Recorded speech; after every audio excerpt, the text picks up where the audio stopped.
Like you mentioned, this kind of starts the concept of orchestration, of automation, of getting them to a point where they can be hired. And sometimes there's third-party checks. I mean, like I know we were doing some stuff with nurses, and there's a system you can ask, give me all their nursing credentials, but it was all manual. So you submitted the request, a day or two later, you got a response back, and then you had to manually match those up. So putting some automation to keep track of those things so they don't slip through is really important.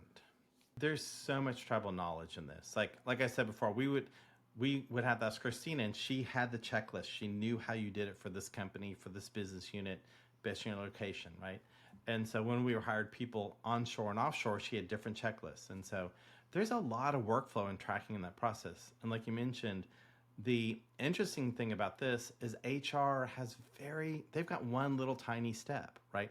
They may be giving you an offer letter, they may be getting that in place, but then the benefits department, then the payroll department, then facilities has to badge you, security has to like assign you buildings you can get to, then you have to have desks and hardware and then system access. So this is really orchestrating lots of areas across the company. I mean, you touch almost every part of the company when you bring someone on board, if you step back and think about it.